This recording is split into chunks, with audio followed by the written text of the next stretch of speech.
이번 시간에는 우리 기출문제를 같이 한번 풀어보도록 하겠습니다.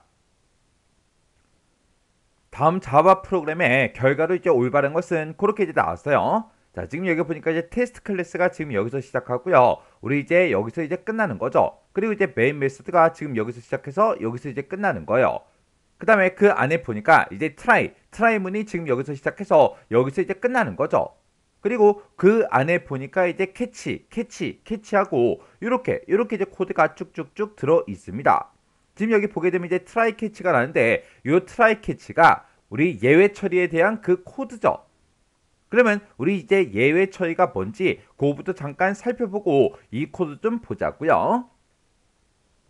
자, 우리 자바에서 이제 예외 처리라는 거요. 우리 예외 처리라는 거는 프로그램의 이제 정상적인 그런 이제 실행을 방해하는 그런 이제 조건이나 상태 그런 걸 보고 우리가 이제 exception 예외라고 그렇게 이제 부르는 거죠. 이런 이제 예외가 이제 발생했을 때 프로그래머가 해당 문제에 대해서 미리 대비해서 작성해 놓은 그런 처리 루틴을 이제 수행하도록 그렇게 처리하는 걸 보고 우리가 이제 예외 처리다 그렇게 이제 부르는 거예요. 그래서 우리 자바는 잘못된 그런 동작이나 결과에 이제 영향을 줄 수 있는 그런 예외를 객체로 이제 취급을 합니다. 객체로 이제 취급하는데 그때 예외랑 이제 관련된 그런 클래스를 우리 자바랭이라는 요 패키지에서 이제 제공을 해줘요. 그때 우리 이제 자바에서는 예외 처리할 때 트라이 캐치문 요걸 이제 이용해서 우리가 예외 처리를 합니다. 그때 우리 이제 트라이라는 이 블록 코드를 우리가 수행하다가 예외가 이제 발생하게 되면 그 예외를 이제 처리하는 그 캐치 블록으로 이제 이동을 해요. 이동을 해서 예외 처리 코드를 이제 수행합니다. 수행하기 때문에 이 예외가 이제 발생한 그 이후의 코드는 전부 다 이제 실행이 되지 않아요. 그리고 우리가 이제 캐치 그 블록에서 선언된 그런 이제 변수가 만약에 있으면 그 변수는 해당 캐치 블록에서만 유효하게 그렇게 이제 사용이 되는 거예요. 그리고 우리가 이제 트라이 캐치문 그 안에다가 또 다른 트라이 캐치문을 우리가 포함해서 작성도 할 수가 있고요. 그리고 트라이 캐치문 그 안에서는 실행 코드가 한 줄이라도 우리가 중괄호로 이제 묶어서 우리가 코드를 이제 작성해 줘야 돼요. 해서 실행 코드가 이제 한 줄이라도 우리는 중괄호를 생략할 수가 있다 없더라. 그때 우리 이제 예외 처리하는 그 기본 형식 좀 보자고요.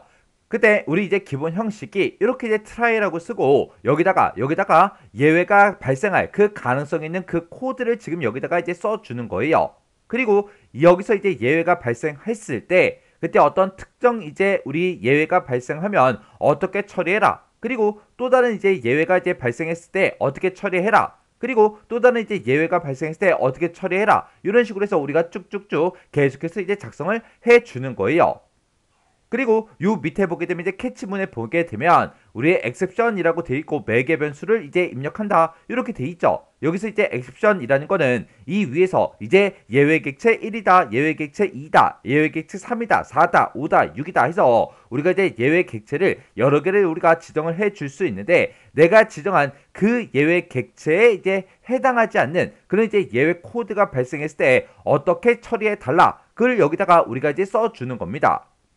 그리고 맨 마지막에다가 우리가 finally라고 해서 이렇게 이제 우리가 코드를 또 작성도 할 수가 있습니다. 얘는 이 finally에 들어있는 이 코드는 예외가 이제 발생하든 안 하든 그런 이제 여부랑 상관없이 무조건 이제 처리되는 그 코드를 이 마지막에다가 우리가 써주면 돼요. 이 finally는 우리가 이제 생략하고 쓸 수도 있어요. 그러면 우리가 이제 일반적으로 이제 예외가 발생했을 때는 맨 처음 이제 트라이문이 먼저 이제 실행이 되고 이 트라이문에서 만약에 예외가 발생했는데 그게 만약에 캐치 우리 이제 예외 객체 2번에 해당하는 그 이제 예외가 발생했다. 그러면 여기서 이제 우리 예외가 이제 발생했을 때 그 처리할 코드를 먼저 처리해 주고 그리고 마지막에 우리 finally 이곳에다가 작성한 이 코드가 이제 실행이 되는 거예요. 이건 이제 예외가 발생했을 때 이렇게 이제 처리가 되는 거고 만약에 얘가 이제 발생하지 않았을 때는 우리 트라이문이 맨 처음에 이제 실행이 되고 그 다음에 우리 예외가 발생 안 했으니까 캐치문으로는 이제 찾아가지 않고요. 우리 파이널리 이곳으로 이제 찾아와서 얘가 이제 처리가 되는 거예요. 근데 만약에 요 파이널리 얘를 이제 내가 만약에 작성을 안 했다. 그러면 그냥 트라이문 요거 이제 하나만 실행이 되고 그냥 끝나겠죠. 그때 우리가 이곳에다가 예외 객체 1이다, 예외 객체 2다 예외 객체 n이다 하고 이렇게 이제 표현을 했는데, 그때 이 예외 객체에다가 우리가 쓸 수 있는 것들 어떤 것들인지 그거 좀 이제 살펴보자고요. 자, 우리 예외 객체에 보게 되면 지금처럼 이렇게 이제 여러 가지가 있습니다. 첫 번째 거 보니까 클래스 not found exception하고 이렇게 되어 있죠. 얘는 말 그대로 클래스를 이제 찾지 못했을 때 어떻게 처리해 달라, 그걸 이제 작성할 때 우리가 쓰는 거고요. 그리고 그 밑에 보니까 no such method exception 그렇게 돼 있습니다. 얘는 이제 말 그대로 메소드를 이제 찾지 못했을 때 어떻게 처리해 달라, 그걸 이제 작성하는 거고, 그 밑에 보니까 file not found exception 그렇게 돼 있습니다. 얘는 말 그대로 이제 파일을 찾지 못했을 때 어떻게 처리해 달라, 그걸 이제 작성하는 거고, 그 밑에 보니까 interrupted 우리 IO exception이요. 얘는 이제 입출력 처리가 중단된 그 경우에 어떻게 처리해 달라, 그걸 이제 작성해 주는 거죠. 그리고 arithmetic exception이요. 얘는 이제 우리가 어떤 특정 숫자가 있을 때 그 값을 우리가 0으로 나누게 되면 그건 이제 계산이 되지 않죠. 그렇게 이제 0으로 나누는 그런 이제 산술 연산에 대한 그런 이제 예외가 발생했을 때 어떻게 처리해 달라, 그걸 이제 써주는 거고, 그리고 illegal argument exception 이렇게 이제 쓰게 되면 얘는 이제 잘못된 그 인자를 이제 전달했을 때 어떻게 처리해 달라, 그걸 이제 우리가 작성할 때 쓰는 거고요. 그리고 우리 number format exception이요. 얘는 이제 숫자 형식으로 변환할 수 없는 그런 이제 문자열의 숫자 형식으로 변환을 할 때 그때 이제 어떻게 처리해 달라, 그걸 이제 쓸 때 우리가 쓰는 거고요. 그리고 array index out of bounds exception, 요거는 이제 배열의 이제 범위를 이제 벗어난 그런 이제 접근을 시도했을 때 어떻게 처리해 달라, 그걸 이제 작성할 때 우리가 쓰는 겁니다. 그리고 네거티브 어레이 사이즈 엑셉션, 요거는 0보다 이제 작은 값으로 우리가 이제 배열의 크기를 이제 지정했을 때 그때 이제 어떻게 처리해 달라, 그걸 이제 쓸 때 우리가 사용하는 그 예외 객체요. 그리고 널 포인터 엑셉션, 얘는 존재하지 않는 그 객체를 이제 참조할 때 어떻게 처리해 달라, 그렇게 이제 작성할 때 쓰는 그런 이제 예외 객체입니다. 그래서 우리 예외 객체는 이렇게 이제 여러 가지가 있어요. 그래서 뭐가 뭔지는 우리가 이런 영어 단어만 정확하게 알고 있어도 발생 원인을 우리가 이제 예측할 수 있죠. 그래서 예외 객체 뭐가 뭔지는 여러분들이 구분할 수 있어야 돼요. 이런 이제 예외 객체에 대해서 최근에 계속해서 시험 문제가 나오고 있어요. 그럼 이제 우리 코드 한번 같이 한번 보자고요.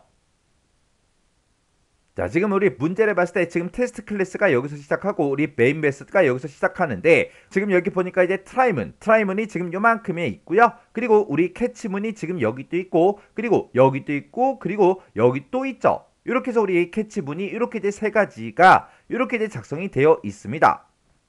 그때 우리 이제 첫 번째 캐치문을 보니까 arithmetic exception 하고 이렇게 되어 있죠. 얘는 이제 우리 0으로 나누는 그런 이제 산술 연산에 대한 그런 이제 예외가 발생했을 때 지금 요 캐치문을 이제 찾아오겠죠.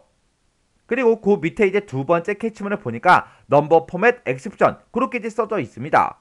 얘는 숫자 형식으로 변환할 수 없는 그런 이제 문자열을 우리의 숫자 형식으로 이제 변환했을 때 그때 이제 예외 처리를 어떻게 해달라, 그걸 이제 써놓은 거죠.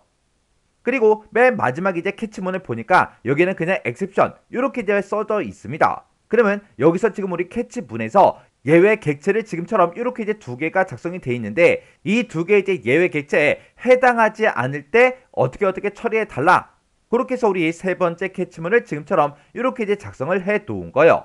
그러면 우리 트라이문 좀 보자고요. 트라이문에 보니까 우리 int라고 해서 정수형 변수 이제 a라는 그 변수와 b라는 변수를 이제 선언하면서 그때 초기 값으로 a는 이제 32를, 그리고 b라는 그 변수는 이제 0이라는 그 값을 이제 초기 값으로 집어넣었어요. 그리고 그 밑에 보니까 c 하고 이렇게 나왔죠. 그러면 c라는 변수, 우리 이제 실수형 변수를 선언하겠다, 그렇게 써놓은 거고, 그렇게 이제 c라는 그 실수형 변수를 이제 선언하면서 이 뒤에서 계산한 그 값을 초기 값으로 집어넣어라, 그렇게 돼 있어요.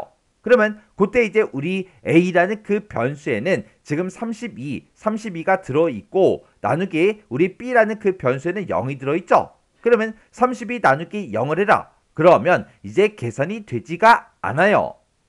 그렇게 이제 0으로 나눴을 때 그때 이제 예외가 이제 발생하겠죠.